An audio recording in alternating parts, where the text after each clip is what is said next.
Welcome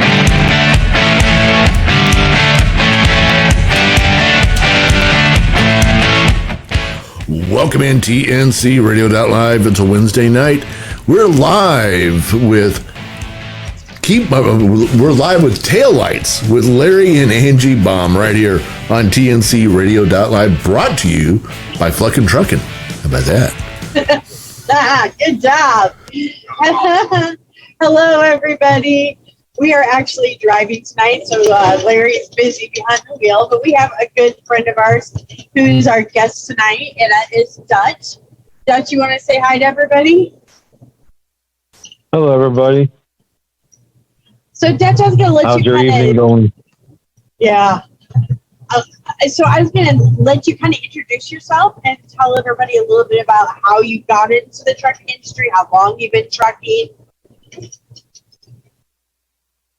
Well, my name is Dutch Aronson, known as also International Asphalt Junkies. I've been driving roughly 18, 19 years, started in about 2002, 2003, somewhere around there. I love trucking all my life. I mean, since I was a little kid, I was doing the one arm pump, trying to get truck drivers to honk their horn, pissing my parents off in their front seats. I used to have so much fun doing that. Family members getting more into it, and I'm like, man. Finally, one of my friends, my ex-girlfriend's father, said, "Oh, why don't you, since you like driving so much, why don't you do it for a living?" And I thought about it. I love trucks. I love driving. I've been doing it forever. So I got into it, got in contact with Prime, and I started training with them, their training program. First got my CDO first, because then I wanted to owe them any money, yada, yada, yada, and I wanted to stay for a year. So I got there 180 days or so many miles, I think it is. I forget what it was, but it's some criteria they had to meet in order to get through their training, and I did that. Then I went to other companies, and now I'm with this company for 3 years. But I did it because I love it. I love the open road. I love not having somebody over your head telling you what to do, except for fleet managers. We can always hang up the phone with them if you want to talk to them, so you really have no control. I mean, that's the way I look at it. I mean, I told my fleet manager today, I'm a lease operator. You have no control of me. And she hung up the phone. It's okay, fine. Well, I think that's why a lot of people get into the trucking industry, because of the jobs, and not all, but the majority of the trucking jobs, you kind of are your own boss in a way. So you don't have a lot of oversight, which is kind of nice, depending on what company you work for. Now, what made you decide to go into training? Because training is, that's difficult. I don't know if I would have the patience to train somebody to drive a truck. Well, I figured I'd been doing it long enough, really didn't have any accidents, I had no really bad record. And that's when I was with the U.S. Express. I've been there over 6 months. And one of my fellow drivers said, "Why don't you train? You like helping people back up, yada, yada, yada." I said, "Okay, I'll try that." And I had like maybe 4 trainers the whole time I was there, and 3 of them passed. The one failed, and I decided to retrain them. I enjoyed it. I mean, plus it was good money. I mean, I can't lie. I mean, they paid you their mileage plus an extra $1,000 a week. I'm like, yeah, I could do that. That's not a problem. But then I figured out, I really got into it. And I'm like, do I really want to put someone else's unexperienced person in the driver's seat of my truck, which is basically I'm supposed to be under control of it at all times. How am I under control if they're not under control? How can I stop anything if I'm just sitting here in the passenger seat without a steering wheel, without anything like they have for a driver's aid? I mean, and I thought about that, and then the one girl she hit someone else while she was trying to back up, and she blamed on me. I had 4 or 5 other drivers come after me because she was a female. I'm like, I told her that the only way you're going to learn is to do it yourself. I cannot sit in your passenger seat with you all the times. I will guide you, but you cannot trust people to guide you. I mean, yeah. So she's like, "Well, why you want to do it like 90 degree?" I said, "Because not all the time you're going to hit a 90 degree, or backing straight or pulling. Most of the time you have to do a 90 degree and you have to figure it out yourself." Well, why do I have so many trucks next to me? Because that's the way it's going to be. You're going to be there at 12 midnight and there's not going to be one spot left. You got to get in that spot before someone else does. And so that makes sense. So she tried it and she hit someone else, and the guys are yelling, "Why didn't you have control over her?" I said, because I was told, and the way I was taught is that you learn yourself. And how you going to learn if you don't get out and look? And I told her, I said, get out and look all you want. I mean, it's not like you're getting your CDL. Get out and look. Get out and look. I said, if you don't feel safe, then do the go straight through the other way and back straight in if you want. I told her, I said, that's up to you, but the way you're going to learn is doing the 90-degree, because not all the time you have that easy way out. And that's what caused me to stop, because they all started yelling me. She called the cops, and I was like, man, that's just bull.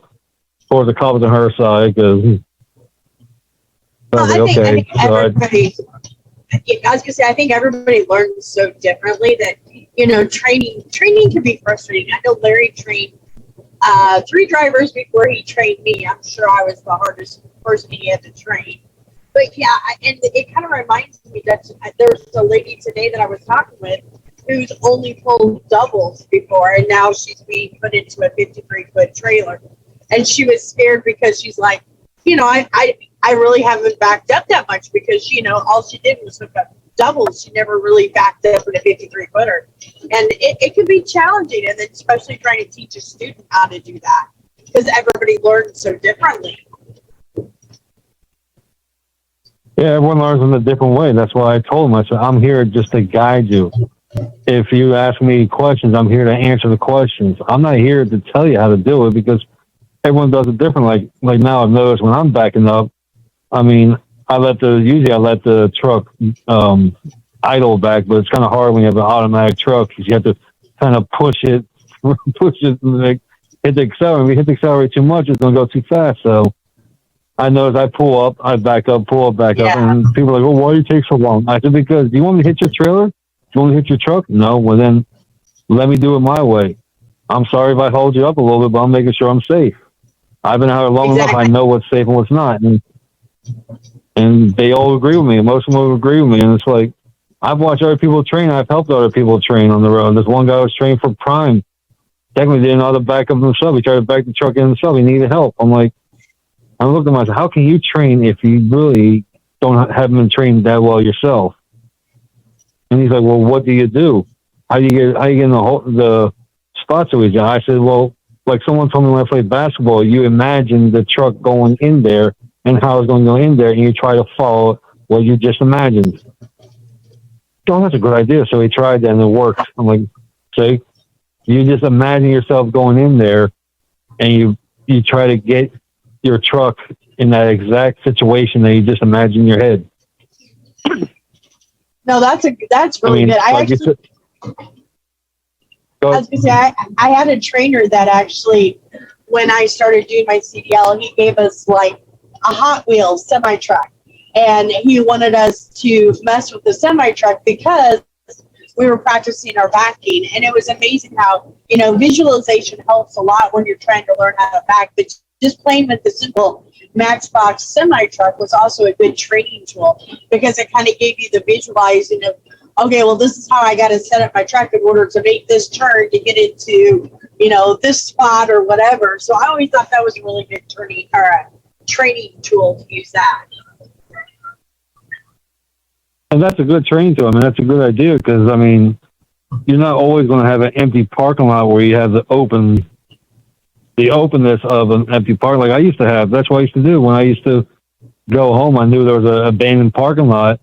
I would take my truck by my parents' house, go visit them, of course, first, and I tell them, can you follow me there so I could park the truck when I'm there, but I want to practice backing. And so I would take a couple of cones or whatever, or I find a spot like look like an alley, that like in between like 2 buildings, and I try to back in there if I could. And that's the way I practiced. I mean, I've actually had Snyder International ask me if I wanted to train the other drivers how to back, because I always did it according to the trainer perfectly. And I looked at him, I said, no one does it perfect. I said, I got lucky. But yeah, I could help train them. I could tell them exactly how, and I told him that I imagine the truck going into that slot there. Once you do that, you just sit there, you imagine it, and you figure out different angles. The angles you got to go into. That's all. One older trucker told me it's all about your angle. how you figure it out is angle. So basically, it's math, but not really. But it's kind of like a math equation, like whatever trigonometry, which I never did. I never passed that. I quit that. It was big for me, and I'm like, no, I'm done. Put me back in mathematics. I don't care. But it's all about Go ahead. I'm sorry. We're going to take just a quick break here. But I do want to tell everybody, you're kind of in a pickle right now because your truck's actually been broken down and you've been staying in a hotel. So when we come back, we're going to talk about how hard it is when, our trucks do break down on us and how that affects us as truckers. So we'll be back in just a few minutes with that. Stay tuned with Taillights with Baums. This blog on tncradio.live is brought to you by the Truckers Network at app.thetruckersnetwork.net. 6 safety tips for truck drivers while driving in the rain. As a truck driver, you'll experience driving in dangerous weather conditions. Driving in the rain creates difficult and dangerous driving conditions for truckers. It's important for truck drivers to be alert and cautious when driving in the rain. Check out our 6 safety tips for truck drivers while driving in the rain. Slow down. Wet roads make it difficult for a driver to control their truck. A good rule of thumb is to drive 5 miles per hour below the speed limit. In some cases, you might have to drive more than 5 miles an hour below. Professional truck drivers adjust their speed according to the weather. When driving in dangerous conditions, only drive the speed you're comfortable with. Leave space. Leaving the appropriate amount of space between each vehicle will give a truck driver enough time to react. A fully loaded tractor-trailer traveling at 65 miles an hour needs about 5 seconds of space to stop. Drivers will have to increase the space between the cars while driving in dangerous weather conditions. Maintain your vehicle. Having your vehicle routinely checked will make driving in the rain more safe. Frequently check your truck's tires to make sure they have enough tread. Also, check your windshield wipers to see if they're working properly. Avoid standing water. Driving through standing water increases the chance of hydroplaning. Hydroplaning causes a driver to lose control of the truck and can result in serious injuries. Standing water also hides potholes and other debris that might be on the road. It's important to always avoid standing water while driving in the rain. Wear your seatbelt. Wearing a seatbelt is a requirement for all truckers, especially in dangerous weather conditions. Eliminate distractions. While driving in the rain, eliminate all distractions. If you drive with the radio on, turn the volume low so you can concentrate. Avoid touching your GPS or looking at it for long periods of time, and avoid using your cell phone. This blog on tncradio.live has been brought to you by the Truckers Network at app.thetruckersnetwork.net. It's Truckers Life Radio from TFC Global with your host, Ron Frazier. Monday nights, 9 p.m. Eastern Time. Here we're helping drivers as they travel life's highway. I love that. The spiritual side, drivers face a lot out on the road. Truckers Life Radio digs in on the spiritual and moral questions that drivers face on a daily basis. You don't want to miss it. Every Monday night at 9 p.m. Eastern. For the latest in rideshare and gig economy news, visit uberliftdrivers.com. That's uberliftdrivers.com.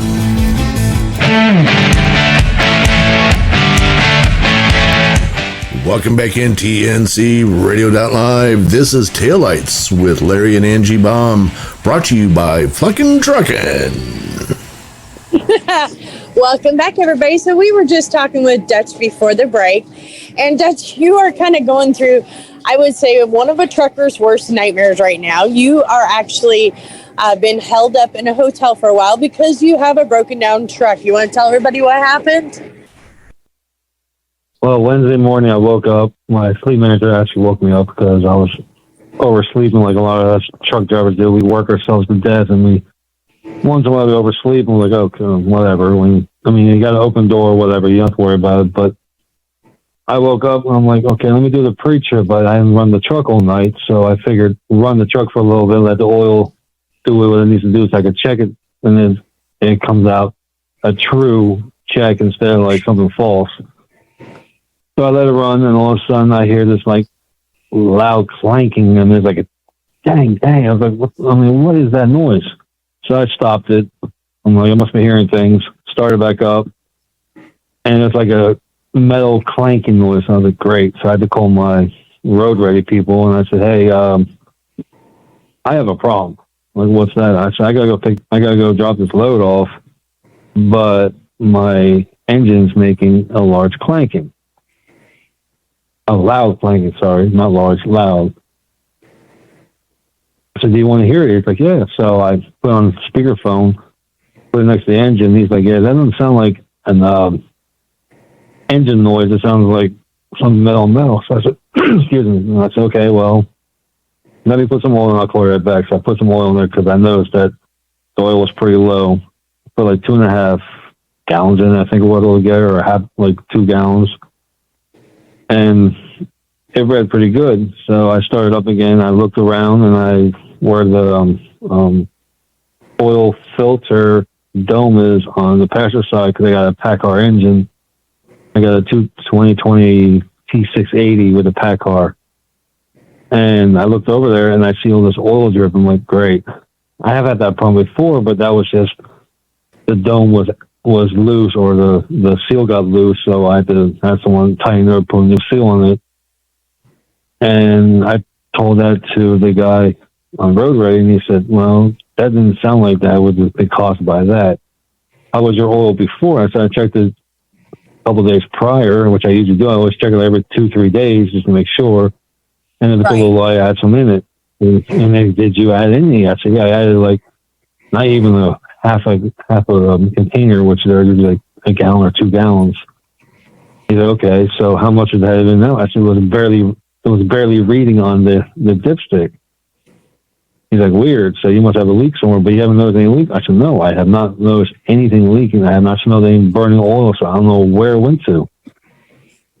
So of course I had a full load going to where was I going? Rincon, whatever you call it, Georgia. It's about 248 miles from Atlanta. And I was here, not in Knoxville, but I was close to it. And it was like a 5-hour, 6-hour drive, which I could easily make in one day. So, of course, then my fleet manager calls up, and what's going on with your truck? Why are you moving? I told her. I said, well, great, thanks. She's like, great, thanks. I'm like, great, thanks for what? So she called me back. She goes, oh, I got someone picking it up. He came up. He listened to it. He said, yeah, that doesn't sound good. That sounds like a throwing rod or a bent rocker or whatever. I was like, oh, that's great. That's exactly what I want to hear. Tow truck came up. He heard it, and he's like, yeah, that's what it sounds like. I'm like, great, thanks. So we get it to the shop. Of course, Wednesday, they're not going to look at it because the day's half done. Thursday, they didn't really look at it too much. They looked at it, but didn't do much with it. And Friday, I called him up, and he goes, well, it's not this. I'm like, good, which was the bend rockers or the foam rod. It's not that. There's no metal shards in the engine, which means, or in the oil, which means it can't be anything that has to do with metal. I said, then what? He goes, well, I don't know.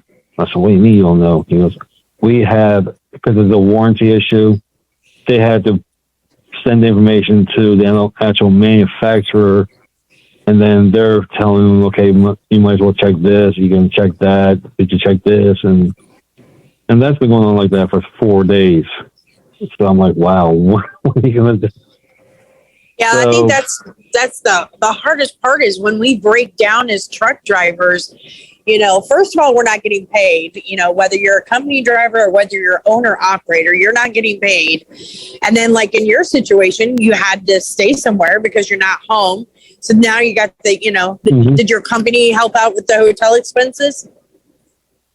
Well, they basically give me the EFS code, or whatever you want to call it, the express code, and I put on the EFS check, and I bring it downstairs to the office, the front desk, and pay for it. But it comes out of my pocket. It goes to on my maintenance account for them, which makes it negative again. So I had just gotten out of a 2-week vacation, and this had to happen. I just got out of debt with the company. Now I'm back in debt with the company again. Plus, I'm struggling trying to get food, so I get some when breakfast time comes around. I get extra like muffins and yogurts, and I eat that throughout the day.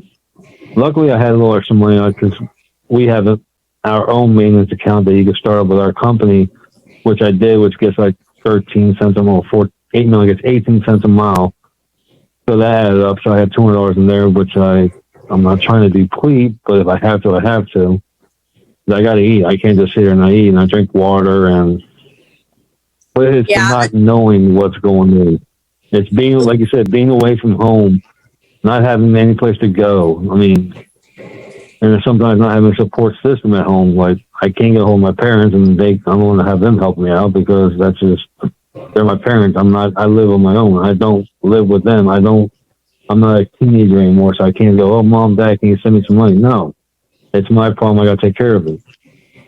Right. And now I've talked to a lot of guys. Go ahead.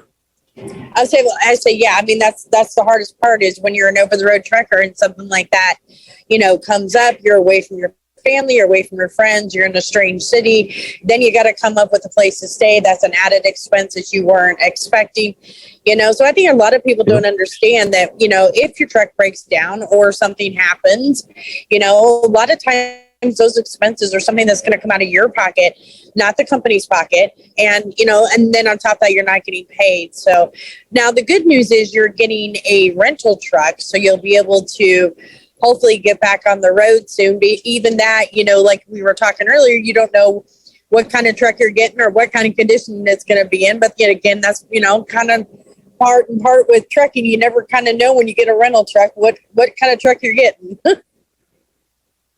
Exactly. I mean, that's the thing, getting to it too is hard. I mean, I first found out, okay, I got a loaner truck through the company. It's one of their trucks, but I don't know what kind of condition, like you said, it's in them. I don't know if someone else had it and they abandoned it. I'm just going to recover it and use it. I don't know. But like I said before, it's trying to figure out a way of getting there and getting, like, communicating with the company and your fleet manager and trying to communicate, like, oh, am I going to get a bus ticket or am I going to get another rental car to go down there, or am I going to have to fly down there? And I told my fleet manager, I don't do buses because, first off, you never know what's around you in the bus. I mean, you don't know these people around you. I'd rather be in some place by myself where I can put all my stuff in the car that I need. I might be on that truck for 3 weeks. I don't know. So I want to put all my clothing, everything I need, that, like bedding materials, cleaning materials for cleaning the truck when I get there, stuff like that. I want to bring it all with me, my personal stuff with me. And if I'm going on the bus, it's kind of hard. Or if I'm going on the plane, it's kind of hard. Absolutely. So that'll make it easy. And I told them that I should just find me a rental car. I don't care where I go pick it up. I don't care if I have to walk there. I'll come back here and get my stuff, and I'll go to my truck that's in the shop, get my stuff out of that truck. And then I gotta head down to Mississippi and get the loaner. Yeah, I was gonna say that's the other thing. We pack a lot of stuff into our truck so that we can live out here on the road for long periods of time. So then when your truck does break down and you have to get into a rental, you got to somehow get all your stuff in there just in case for some reason you can't get back to your truck soon. Exactly. And that's the thing, like I said before, not knowing is the hardest part. We don't get paid 9 to 5. If we don't have a load, I mean, some of us truckers are lucky and we get salary or whatever. And like you said, you don't get paid if you're staying still. Well, if I was a company driver, I get paid like $200 or whatever. That's breakdown pay, but I think that's only like once every couple of days. Even after like the first 2 days, I think it's 48 hours, you start getting like $200. But I don't know what the cutoff is for that. But $200 does help, but it's still not like making a $1,000 paycheck every week. Or if you're running, you make $2,000, whatever people make. But you can't really live off $200. That you can spend that on food, no problem, out here on the road, because that's expensive. Absolutely. We're going to take another break here real quick, Dutch. And when we come back, we're going to talk about, I believe you had mentioned something to me earlier about an accident that you had in Texas. So when we come back from the break, we'll discuss that with Dutch. Stay tuned, everybody, guys. You're listening to Taillights with the Baums. Be sure to listen to Building Strong Minds with Dr. Chris, Mondays at 7 p.m. Eastern, 6 p.m. Central, right here on tncradio.live. Hi, I'm Dr. Christopher Cortman, and now for the Mental Health Minute. This is the third part on, are you a control freak? And in the first part, we talked about why control can be a very good thing and an important thing. And the second one, we talked about when control goes awry, when it's a bad thing. This time I want to talk about what control does for people and why do we try to control other people?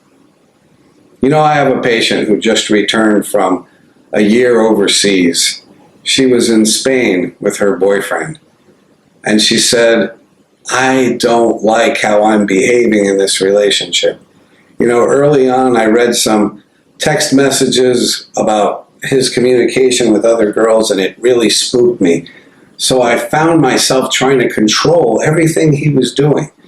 In Spain, she said, they call that a controladora, a woman who controls too much. And I said to her, well, if you only had a backpack, you would be Controladora the Explorer. But I digress, because I have a daughter and we watch too many Nickelodeon cartoons together. Anyway, back to the point. A control person, a control freak, like anyone else, has a method to their madness. Their behavior is purposeful. Why do people want to control? Well, very simply put, I am too afraid to give up control because I don't know what you're going to do. So when I control your behavior, I feel like I have some more power to influence your choices. That makes sense. Except for one thing. By trying to control her boyfriend, she's only alienating him. She's teaching him that you are not to be trusted. You're not trustworthy. And she hurts his feelings and she demeans him. And she doesn't even like or respect herself. So what's the solution to that? It's always going to be let go of what's not yours to control and make a conscious and deliberate decision to choose to trust the other person. And most importantly, trust yourself. Because if the boyfriend turns out to be less than trustworthy, then it's up to me to make good decisions at that point.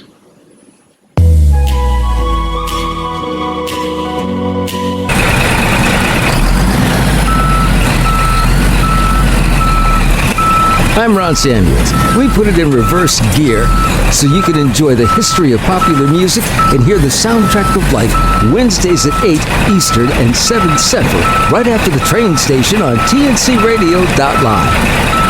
Join Shelley Johnson and Kathy Tuccaro every Tuesday at 7 p.m. Central Time for Women Road Warriors on your driver navigation station, tncradio.live.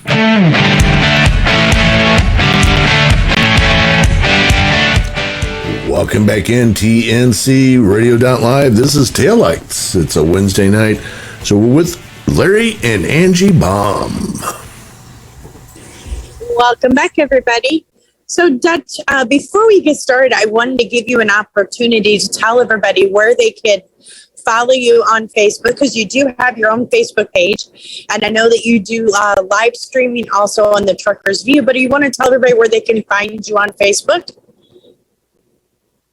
My Facebook page and group is the same as International Asphalt Junkies. Okay, so the reason I named it that. Go ahead. That's what I was just going to say. How did you come up with that name?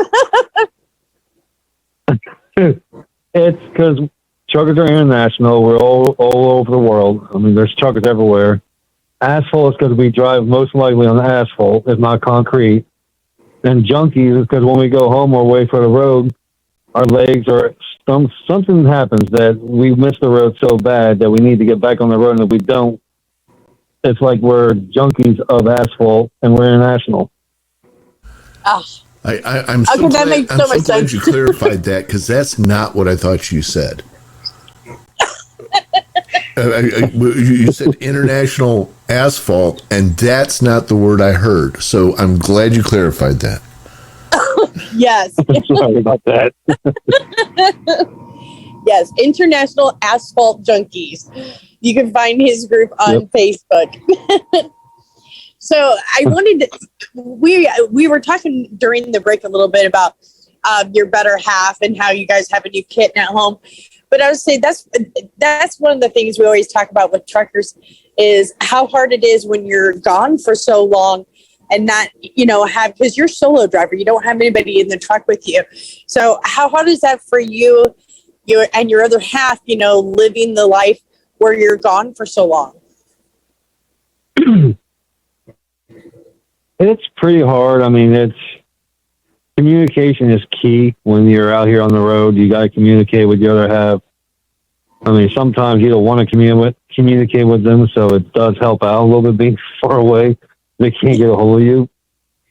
And like my other half keeps telling me, the only reason we're still together is because I get on the road for 4 months.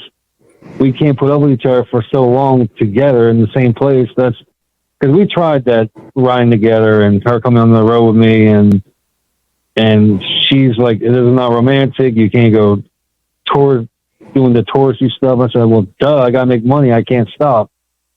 And that kind of made her mad and upset her, and she didn't like it. So I told her, I said, well, I'll get you off the truck, get an apartment, and you take care of the home life. I'll take care of the road life. But sometimes you get lucky, and the other half is that way, but sometimes you don't, and that's why a lot of truckers end up in divorce or end up breaking up with their girlfriends, and I see it all the time. I mean, I see people happy, I see people upset with their, and you just look at them like, okay, something's going on at home because they're far away. Like, right. I mean, we all know a couple of people I stream with that stream with her too. See him. We talk about it all the time, and he told me the same thing. He goes, the only way our relationship lasts is because I'm on the road sometimes. If we're together too long, we just get in each other's way. And that's the thing. The truck's such a small space. If you have someone else in there and they don't understand the industry or they don't drive, like you and Larry, you cannot, it's hard to live together because you're stepping on each other all the time. You have no space to get away. If you get in an argument, you can't just go run away because you got at the most 4 feet between you and the bunk and a foot between you and the driver's seat. So it's like, I just thought better, but I mean, we work it out. Well, we have our arguments like everyone else does. And I think if you don't have an argument in a relationship, then I don't think your relationship is really a relationship, to tell you the truth, because the argument makes you get closer, makes you figure out, okay, what's her qualms? What doesn't she like or what doesn't he like? Well, and I think that's how you learn each other. Yeah, I was going to say, and I think like the relationship that you currently have, it probably works good because when you're gone for a long period of time, then you're doing that, where you actually miss each other. So then when you do get to see each other, I think it makes it more special. I remember when Larry and I were separated like that, and it worked okay for us for a while. Yeah, like you say, your heart grows fonder with the more distance you have between each other, which is true. But then when I go home, I'm home for more than 2 days. She's like, get out, go back to the road. No problem. Bye. See you. So now, when we had talked earlier, you had mentioned that you had an accident in Texas a couple years ago. You want to tell everybody a little bit about that and what happened? I was working for like a small company near Dallas, Texas, and I was delivering a load to Nissan, I believe it was. And I was stopped in a controlled intersection. And of course, I had my ex-fiance next to me. She was always riding with me. She loved it. And it was a short run, so I figured I'd bring it back to Kansas when I'm done, yada, yada, whatever. And I asked her, I said, I don't see anything over there. Do you see anything? No, I don't see anything. I looked over my way, didn't see anything. So I started getting to the gears, and I got into like 4th or 5th gear. And I hear her say, Robert. I looked over, I'm like, oh, crap. And the guy was just right on my steers, and he hit it so hard, he fractured my wrist and my thumb in 2 different places. He took the steer basically he didn't take it off, but he bent him somehow. He broke his foot, 3 of his toes. And I was like, I don't think it was shock or pain, but I couldn't move my arm for a little bit. And the cop's like, well, what happened? And I told him, he goes, well, how's that possible? Because he hit you. I'm like, well, let's see. If you can barely see a blip on the radar and he's way out there and he hit me within 5 minutes, don't you think he was speeding?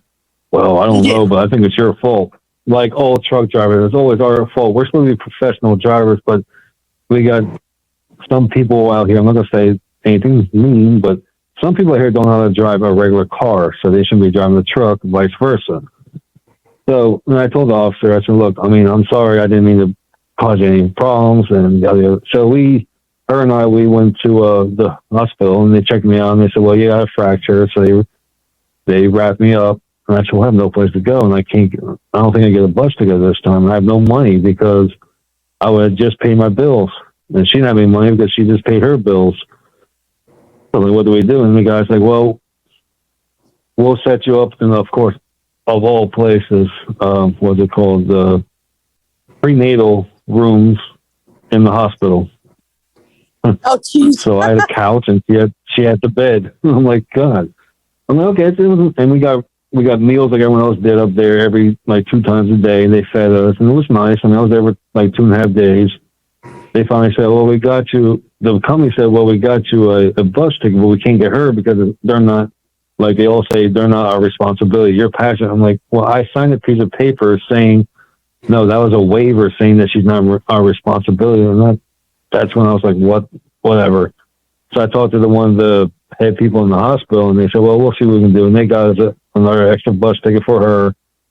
We got back home, and like 5 years later, I was working at Hy-Vee. I lived in Mission, Kansas.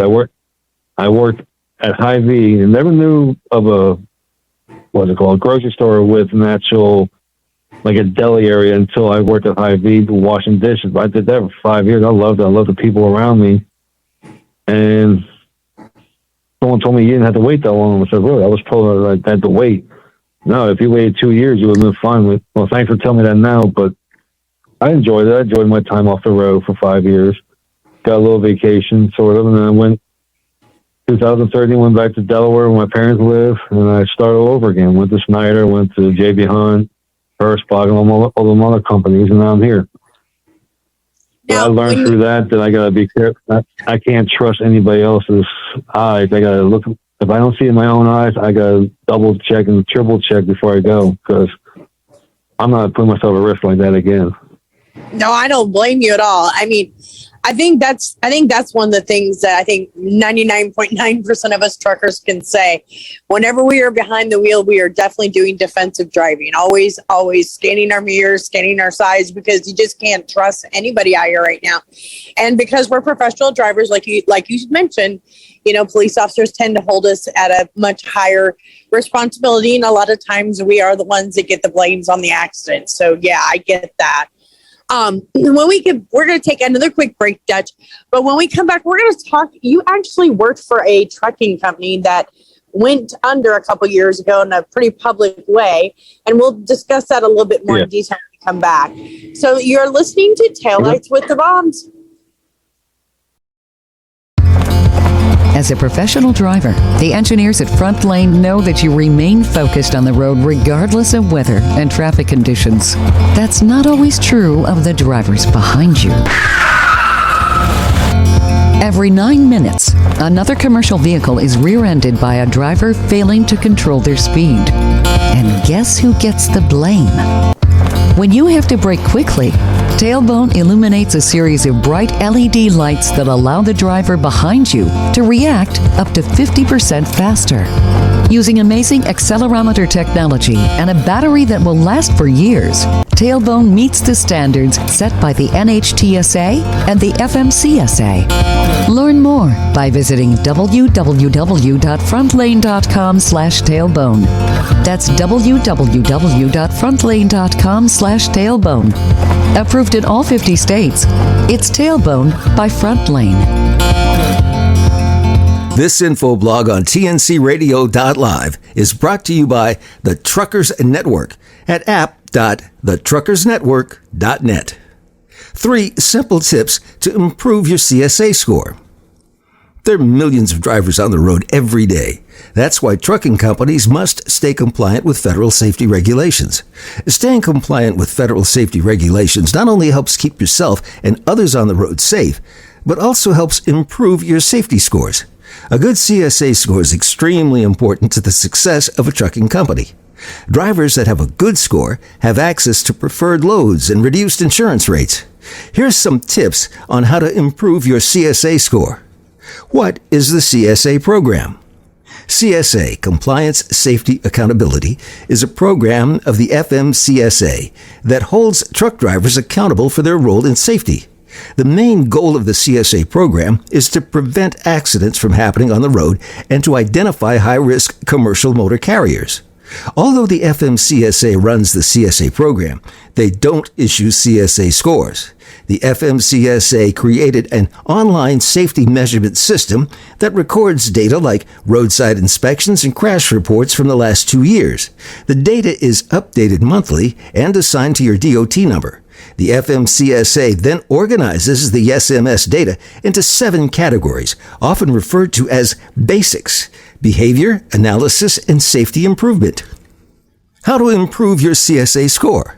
When it comes to CSA scores, the lower the scores, the better. Your CSA score determines whether or not you'll get a visit from the DOT. Over time, your CSA score can be improved by making safety a core focus of your trucking company. Prioritize pre-trip inspections. A large percentage of CSA violations are truck-related. This could all be prevented with a pre-trip inspection. Pre-trip inspections are one of the most important things you need to do before any trip. A simple pre-trip inspection helps you get in tune with your truck before you drive. It lets you know if anything's wrong with the truck or needs to be fixed before hitting the road. Not only are you required by law to perform a pre-trip inspection, but it also keeps you and others safe while on the road. Check out our blog, 4 Reasons Why Pre-Trip Inspections Are Important for Truck Drivers. Be more cautious of who you hire. Hiring drivers with a good driving record is crucial if you want to have a good CSA score. Remember that CSA scores use your driver's crash records to calculate your score. So if you hire a driver with a bad driving history, you're taking on more of a risk. Challenge citations. You have at least 2 years to challenge a violation. If you challenge a violation and it gets dismissed, it'll be removed from your company's CSA score. The Truckers Network has teamed up with CDL Consultants and CDL 360 to provide a full spectrum of safety, compliance, and audit services to our members. CDL Consultants has successfully reduced or dismissed over 35,000 violations and tickets. They've worked with tens of thousands of drivers and companies, including many top 100 carriers. If you need to fight a violation, search for a CDL Consultant on the Truckers Network webpage at app.thetruckersnetwork.net. I'm Hope Savara. Join us on tncradio.live at 7 p.m. Eastern with Building Strong Minds with your host, Dr. Christopher Cortman.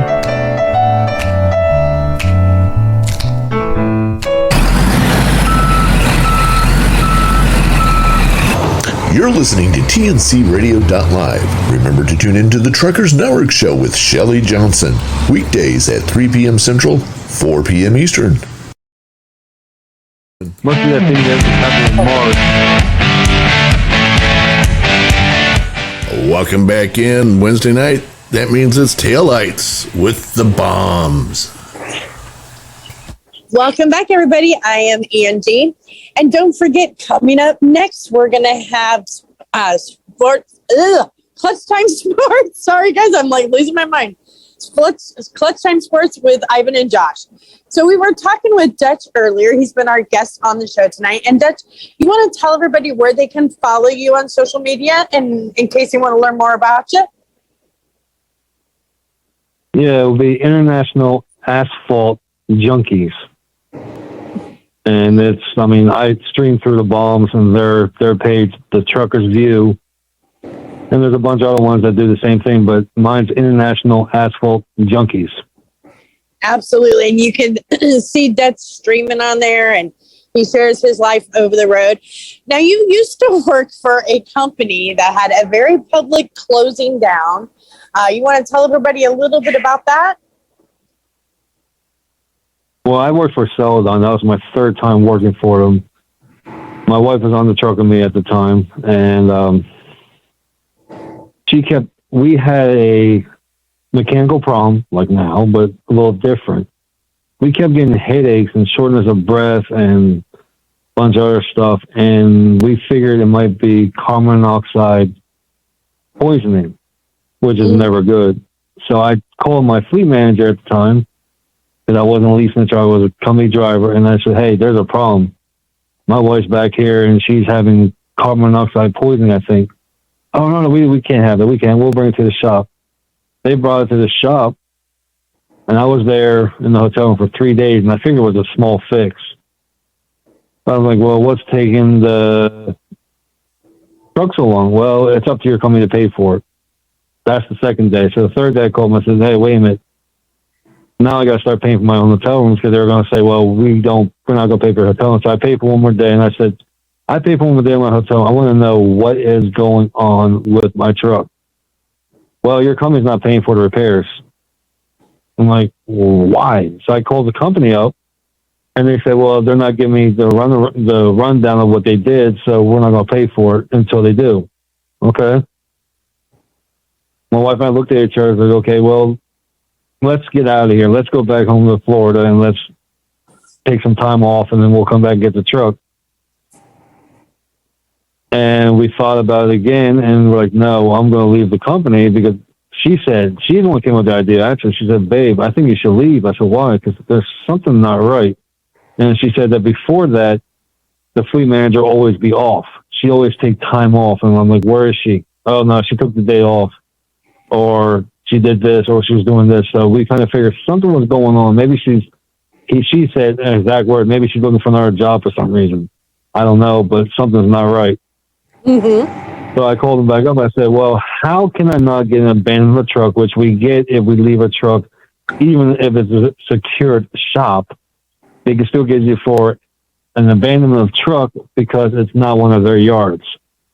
So I said, well, you live, the mechanic shop was not even like, I think it was 110 miles away from, I said, I could drive it there and leave it there. Oh, no, you can't do that. I'm like, what? I'm offering to take the truck back to this. Oh, no, but then we'll have to repair it, and then you're going to have to sit there and do local jobs for us. I'm like, no, I'm not I'm not a local driver. I'm over the road. So I said, okay, how can I not get an abandoned truck? Leaving the truck at the shop because you're not going to pay for it. I need to go home, do some things, and maybe think about getting other employment. And she said, well, let me talk to some people. So she called a couple people, and she called me back. She goes, we can make a deal with you. I said, what's that? If you recover a truck, we will not get you for abandonment. It's okay. So I went home for like 4 days, took some time off, enjoyed it. And we're supposed to go, I think it was Appalachia, Florida, or somewhere in the middle of nowhere to get an abandoned truck. That's okay. We get there, and the truck's not there, and the trailer's not there. Well, we figured the trailer's already picked up by somebody else, so okay, that's out of the equation. But the truck wasn't there, and it was supposed to be there. Luckily, because to backtrack a little bit, luckily she had decided to bring me instead of getting the bus because the bus station was 60 miles away from where I was supposed to pick the truck up. And it's in the middle of nowhere. If you know as much as I do, most places, if they're in the middle of nowhere, they don't have Uber or Lyft or any kind of taxi cab system because that's mostly around big cities. So I'd be screwed. I have to walk here or get a ride here or hitch a ride somehow. So luckily she drove me there. So she drove me to the place where they had the truck. And the mechanic comes out and goes, I would hold your nose when you get in the truck. I said, why? Because you'll find out. So he brought the truck out, had the windows down. Even with the windows down, it stunk so bad. I thought I was going to lose my lunch, dinner, and breakfast altogether because it stunk really bad. I'm like, what's the stink from? And he goes, that. And I looked at it, it was a cooler. I don't know if the cooler was like, there was old fish in there, old steak in there, old other kind of foods, all just stayed in. It's been sitting there for a week in the heat. I'm like, great. So I called my manager and I said, can I throw it out? Yeah, throw it out. So the deal was I was going to pick that tractor up, the bobtail, which is the tractor without the trailer, if anyone listening doesn't know. And I drove it to Alabama. Well, of course, I stayed in the hotel room that night because I was like, I'm not going to stay in the truck. And then I got a hotel room in Alabama. Then the next day I had to bring the tractor back to their yard in Alabama somewhere, I think it was. And I went back to my hotel room, and that's when I called my wife, and she drove down from Florida to pick me up. And then I drove back, and a week later, like 4 days later, I got a job at the place I'm at now. I was at the hotel when I heard that Celadon had gone belly up because I think it was their CEO and someone else had been giving money off the top and doing other stuff that was way illegal. So they're in prison. And then not even like 30 minutes later, they said they closed the doors. And then I get a phone call from the people I was trained and the orientation with. They're all stranded on the side of the road somewhere without their fuel cards working, or actually at fuel stops trying to get fuel, and they had just shut their fuel cards off. Yeah, one of my other friends still has one of the Celadon trucks parked next to his house and the trailer, and that was 3 years ago. It's still there. So yeah, I mean, it was just wrong how they treated their drivers, which they said they cared about. If you care about your driver so much, go ahead. I was saying that's why you always have to listen to women's intuition. Your wife had that feeling. Yeah, oh yeah. And she always is right. I mean, not always, but 99% of the time she's right. I mean, there's sometimes I'm right, but when it comes to that kind of stuff, she's right on. I mean, she's right on spot. I was surprised. I mean, I'm like, wow, you knew. It's like she could read the future. I was scared, and then when I heard that, all my friends were like stranded on the side of the road. And then I called my company, which is DART. I work for DART Transit out of Eagan, Minnesota. They said I could say it because they want me advertising, of course, because it's based on my company too. And I called them up and said, "Can you guys do anything for my friends out there?" Because I've. Go ahead. No, go ahead, Dustin. I'm sorry. Go ahead. But I called up the powers that be in DART, and I told them, "Can we do anything for these people?" Because they're all stranded. So they hired, I think, 4 or 5 of them, and they're still in the company with me now. And they always thank me. "Hey man, thank you. I'm like, no problem. I mean, if you're in the same predicament, I was stuck on the side of the road with a company that just went belly up. You do the same thing for me because we all need money. We all need income. I mean, out here it's hard enough to make the income, but if you don't have any or you're stranded, you want someone to help you out. Like back in the day when I first started. I mean, nowadays it's you don't know as much as I do. It's like everybody for themselves out here almost. Fortunately, that is the truth. Well, Dutch, it has been awesome talking with you. I appreciate everything. Don't forget, everybody, please be sure to go to Facebook. You can see Dutch's Facebook group. It's called International Asphalt Junkie. You can also see him live stream on the Trucker's View, also on Facebook. And Larry and I are going to be back here next week on Wednesday, 7 p.m. Central. And don't forget, you can follow us on Facebook as well. We are married, the number 2, The Road. And we also live stream with Dutch on the Trucker's View. Have a safe week, Dutch. Thank you again so much. And we'll see everybody next Wednesday, 7 p.m. Central for Taillights with the Baums. And don't forget Sunday night at 7 p.m. Eastern for House of the Driver. All things football Yes. and dragon. I guess just on 24 hours. Yes. All right. So stay tuned for all that coming up on tncradio.live. Coming up next, it's this. We're all asleep tonight, aren't we? It's Clutch Time Sports with Anderson and Banker right here on tncradio.live. Stay tuned. Radio.live. Stay tuned. Radio.live.